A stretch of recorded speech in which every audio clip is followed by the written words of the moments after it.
The city never sleeps, but tonight, it feels uneasy. Streetlights cast long shadows. A siren wails in the distance. Conversations in hushed voices slip through apartment windows. People watch, scroll, refresh, waiting for the next name. It never starts with a headline. It starts with a man, a car, a moment. Somewhere, a black man drives home, unaware that his life is about to become a debate. Somewhere else, a cop grips his steering wheel, convinced he sees a criminal. These moments collide every day. Some end in warnings. Some end in arrests. Some end in funerals. How many times has this happened before? And how many times will it happen again? Phone screens glow in darkened rooms. People scroll past videos of bodies on sidewalks, of families crying, of officers standing in front of microphones, reading from statements that all sound the same. Regret. Investigation. Justification. A system that bends but never breaks. Names trend for a day. Faces fade by the weekend. The outrage is loud, but the silence that follows is louder. Every day, someone becomes a statistic, a number in a report, a case that will sit on a desk until it's forgotten.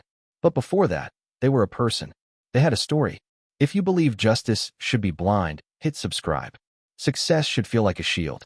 It should offer protection, respect, the kind of power that keeps you from being questioned, from being doubted. But for some, success only makes the target on their back bigger. Solomon Patrick knows this better than most. A black man in his late 40s, he carries himself with quiet certainty. He doesn't raise his voice because he doesn't have to. His presence alone commands attention, not through arrogance, not through force, but through something deeper, earned authority. Every morning, he steps into the courthouse, robes draped over broad shoulders, eyes sharp behind wire-rimmed glasses. Attorneys shift in their seats when he enters. Defendants sit up straighter. The weight of his judgment is something people respect, or at least, they pretend to. But long before the title of Judge Patrick, he was just Solomon, the kid from the Bronx who learned early that the world doesn't hand out fairness. You have to fight for it. He still remembers his mother's tired hands, scrubbing countertops in houses that weren't hers. His father's voice, warning him to be careful when walking home after dark. The sting of being watched too closely in stores. The teachers who assumed he wasn't capable of much. That was before they knew who he would become. Before the degrees, before the courtroom, before the gavel resting heavy in his hand. Success came at a price. Late nights drowning in law books, twice as much work for half as much recognition, fighting through spaces that were never built for people like him. And yet, he had carved his place. And now? He sits on one of the highest benches in the city. He spent years upholding justice, making sure the law serves the people, not just the privileged. But titles don't erase history. They don't erase skin. Tonight, as he grips the wheel of his black luxury sedan, he isn't Judge Patrick. He isn't a name printed on court documents or a figure behind a bench. He's just a man in a car. And that's all some people will ever see. The streets are quiet. The city feels different at night. Not calmer, just less predictable. Wealth changes neighborhoods, changes zip codes, but it doesn't change perception. A black man in an expensive car. Alone. Does success protect you from prejudice? Or does it make you an even bigger target? The night moves like a slow breath. The city hums beneath the glow of streetlights, cars sliding through the streets, people heading home, minds elsewhere. But for some, the night is something else. A game of suspicion. A hunt for the next criminal. Officer Royce Ramos grips the steering wheel of his squad car, his jaw tight. He's been patrolling these streets for years. He knows who belongs and who doesn't. At least, that's what he tells himself. And tonight, something feels off. Up ahead, a sleek black luxury sedan glides through the street. The kind of car that makes people turn their heads. The kind of car that, in Ramos' mind, a black man shouldn't be driving, not unless it's stolen. His grip tightens. His heartbeat quickens with something he refuses to name. A flicker of anger? A rush of power? Doesn't matter. He flicks on the red and blue lights. The sirens slice through the night like a blade.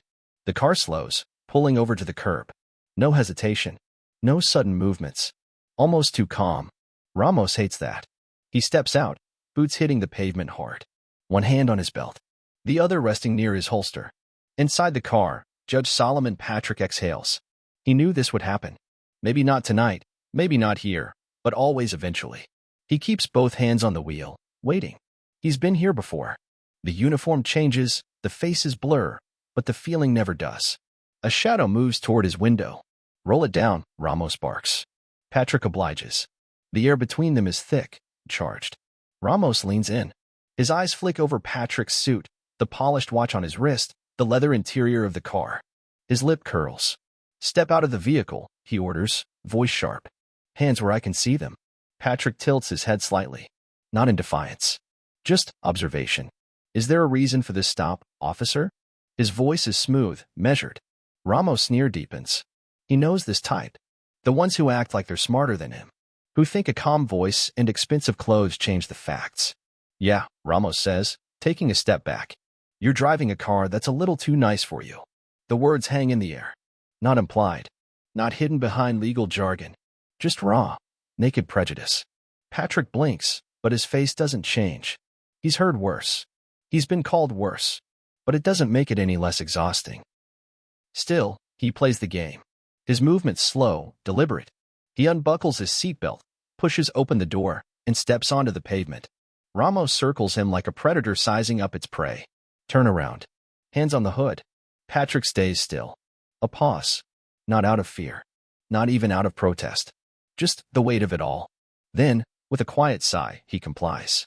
The metal of the car is cold under his palms. A moment later, a rough hand shoves between his shoulder blades, pressing him down. The position is familiar. Too familiar. Humiliating.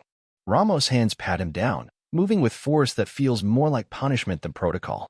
Behind them, the street is still. A few people watch from a distance. A man walking his dog slows his pace. A woman pulling groceries from her trunk pauses. Patrick can feel their eyes. He wonders what they see. A judge being harassed? Or just another black man getting what they assume he deserves? How do you keep your dignity when someone is trying to take it from you? The night is still, but the moment is loud. Not in sound, not in shouting, but in tension. The kind that presses down on the air, makes it heavy, makes it thick. The kind people pretend they don't notice, even when it's right in front of them. And right now, it's unfolding in plain sight. A black man. A cop. A luxury car. It's a scene people have seen before on their screens, in the news, maybe even outside their own windows. And yet, each time, the reaction is the same. A pause. A hesitation. A silent calculation of sides. Across the street, Monica Parsons stops mid-step. Her fingers tighten around her phone, instincts kicking in before thought. She's a journalist, she knows a story when she sees one. And this? This is a story. The screen lights up as she hits record. The red circle blinks.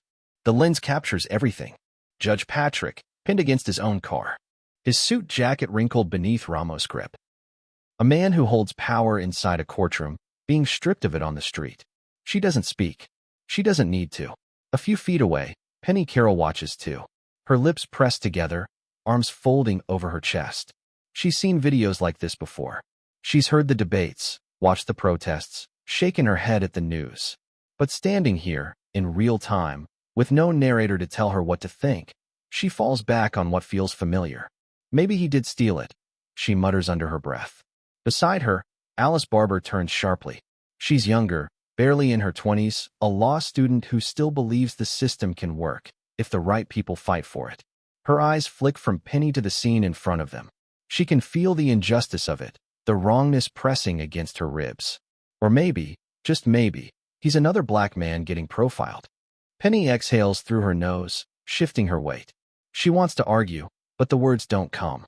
Because she doesn't know, not really. But knowing isn't always the point. Believing is. More people stop. A man in a baseball cap leans against a lamppost, arms crossed, watching with detached curiosity. A couple pauses near the entrance of a cafe, whispering. Someone else pulls out a phone. Then another. The crowd isn't big. Not yet. But it's enough. Enough to create pressure, enough to create doubt. And yet, not enough to stop what's happening. Not yet. The tension stretches, tight as a wire, ready to snap. The crowd isn't big, but it's watching. Phones are recording. Monica Parsons' camera is steady, her journalist instincts sharp. She knows this moment is bigger than just another traffic stop. She knows where this could lead, where it has led, too many times before. Judge Solomon Patrick remains still, hands pressed against the hood of his own car. He doesn't resist. He doesn't fight. He knows better. He's had to know better his entire life. Ramos is still gripping his arm, knuckles pale with tension. He doesn't see a judge. He only sees what he expects to see. Then, another set of flashing lights. A second squad car slows to a stop, tires crunching against the pavement. The door swings open, and out steps Sergeant Oscar Foley. He's been on the force for over 2 decades. He's seen it all. Cops who do their job right, and cops who let power twist them into something uglier. And he knows exactly what kind of cop Ramos is. His boots hit the pavement, slow, deliberate. His eyes sweep over the scene. The parked car, the bystanders, the phones, the expressions. Then, finally, the man being held against the hood. Something in Foley's chest tightens. He doesn't recognize the face immediately, but the posture? The calm, calculated stillness? That's not fear. That's restraint. That's control. That's a man who knows exactly who he is, but also knows it won't matter right now. Foley steps forward, voice low and gruff. What's going on here? Ramos straightens, jaw tight. Pulled him over. Suspicious vehicle.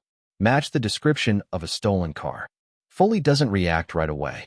Instead, he studies the man in front of him. Patrick finally speaks. His voice is even, composed, but there's an edge of something colder beneath it. Something razor-sharp, waiting beneath the surface. Sergeant, he says smoothly, I suggest you call the station. Ask for the Chief Justice. The words cut through the night like a blade. Ramos stiffens. Foley hesitates. Not because he doesn't believe him. No, because something in his gut tells him he should. Still, he keeps his face unreadable. He lifts his radio, pressing the button. This is Sergeant Foley, requesting an ID check on a... He stops, glancing at Patrick. Patrick meets his gaze. His stare is steady, unshaken, on Solomon Patrick. The name sits in the air. Ramos frowns. He doesn't recognize it. But something about the way Foley said it, like it means something, makes his pulse flicker with doubt. A pause. Then, dispatch crackles through the speaker. Sergeant Foley, be advised, Judge Solomon Patrick is a sitting judge on the state Supreme Court. Silence. Ramos goes rigid. Monica catches every second of it on camera. Penny Carroll's mouth parts slightly. Alice Barber crosses her arms, her expression unreadable. The power dynamic shifts in an instant. Foley's face hardens. He turns slowly to Ramos, his expression carved from stone. And Ramos? He looks sick. The weight of his mistake settles into his bones, but his pride won't let him accept it. Patrick moves first. He dusts off his suit, smoothing out the creases Ramos left behind. His movements are slow, precise, not rushed, not rattled. Then, he straightens his cuffs, his watch catching the glow of the streetlights. Finally, he lifts his chin and looks between the two officers. Now, gentlemen, he says, voice cool, controlled. Would you like to continue this conversation at the courthouse? And just like that, the entire street knows who actually holds the power here. How quickly respect is given, once they know your title. The weight of what just happened still hangs in the air. Sergeant Foley hasn't moved. His eyes flick between Ramos and Judge Patrick, his mind working through the wreckage of the last few minutes. The mistake has already been made. The only question is how much worse it's going to get. Ramos, on the other hand, still looks like he's trying to find a way out. His posture is stiff, jaw clenched so tight it might snap. The fight in him hasn't left, but the certainty has.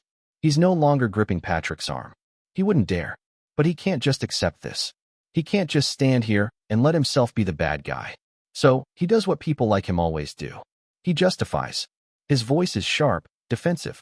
How was I supposed to know? Patrick exhales slowly. Not out of anger. Not even out of relief. Just exhaustion.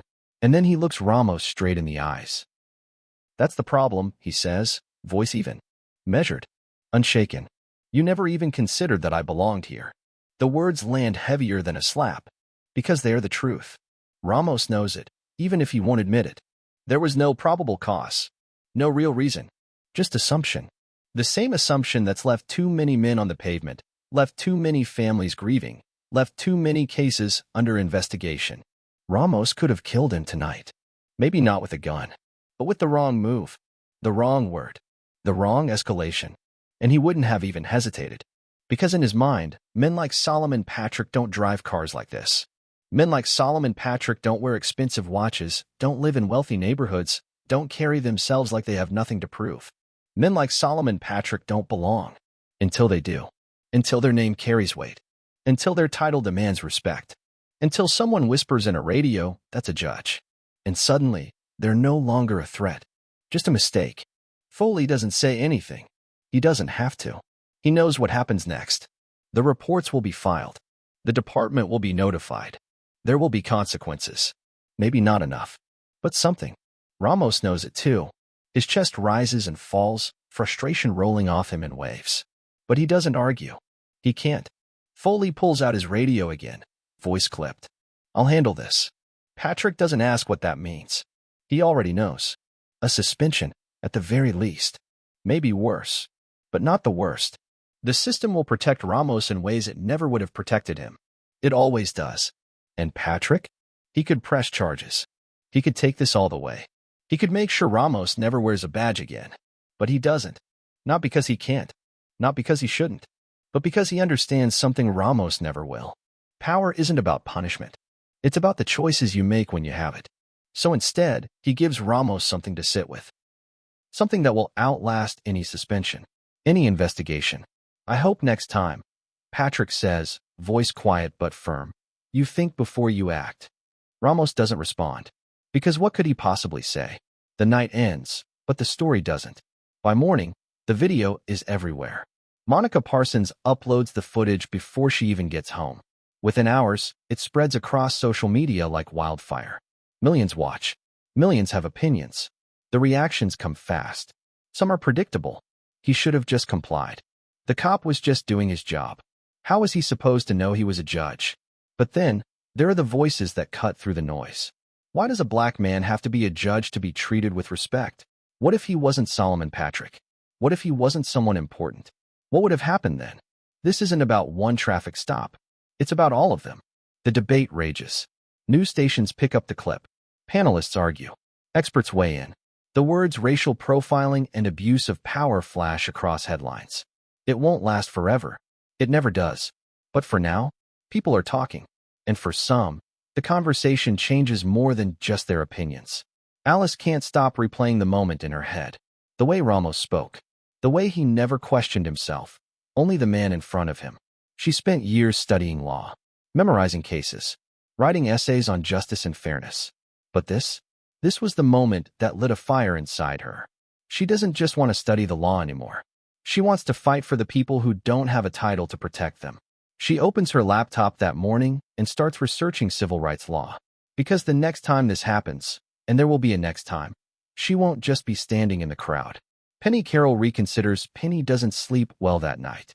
The words keep circling in her mind. Maybe he did steal it. She said it without thinking. Because it felt true. Because it was easier to assume. And that's what bothers her most. How easy it was. The next morning, she watches the video again. But this time, she listens. Not just to what happened, but to herself. To what she assumed. To what she's been taught without even realizing it. She doesn't have the answers. But for the first time, she's willing to start asking the right questions. Judge Solomon Patrick walks on. The courthouse doors swing open. Inside, Judge Patrick moves through the halls, unbothered, unshaken. His steps are steady. His presence, as always, is undeniable. He doesn't make a statement. He doesn't need to.